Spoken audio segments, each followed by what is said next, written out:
Ian Huntley dies after prison attack. Soham, double child killer, 52, was bludgeoned to death with spiked metal pole by inmate inside jail. The Soham murderer had been serving life in prison for murdering 10-year-olds Holly Wells and Jessica Chapman in his home in Cambridgeshire in 2002.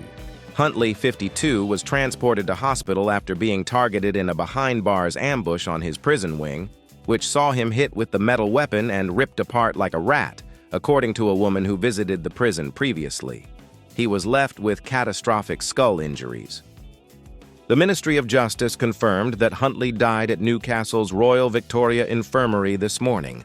At around 8:45 a.m., it is understood. Security around him had been downgraded on Tuesday when doctors realized Huntley would not come out of his coma and survive. A Ministry of Justice spokesperson said, "The murders of Holly Wells and Jessica Chapman remains one of the most shocking and devastating cases in our nation's history, and our thoughts are with their families." After Huntley's trial and conviction in 2003 for the murders of 10-year-old schoolgirls, Holly and Jessica, Jessica's father, Leslie Chapman, said, "I think he was a time bomb waiting to go off, and both our girls were in the wrong place at the wrong time. I hope the next time I see him, it will be like we saw our daughters, and it will be in a coffin."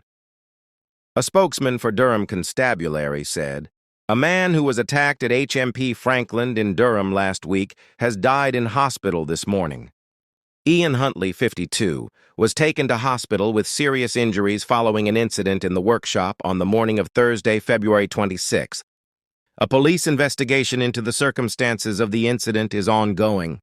A file is being prepared for the Crown Prosecution Service for consideration for charges. Former Met police officer and British campaigner Norman Brennan wrote on X, "My thoughts are with Holly Marie Wells and Jessica Amy Chapman and their families. Little angels." Doctors were previously considering switching off Huntley's ventilator after he did not respond to treatment, with the source saying doctors have worked wonders to keep him alive as long as they did. Yesterday, Huntley's mother, Linda Richards, 71, was at his bedside after his life support was switched off at lunchtime on Friday, following brain tests which showed he was in a vegetative state. Medics reportedly turned off the ventilator that was keeping him alive after consultations with his mother, who is understood to be the only relative to have visited him in hospital. A source said, "This is the end of Huntley. He is effectively dead and at the best is drawing his last breaths. No one who has dealt with him is shedding a tear. Even his mother has accepted that this is for the best, having seen him and knowing what a state he is in." He was attacked at around 9:30 a.m. on February 26th during a waste management workshop at HMP Frankland.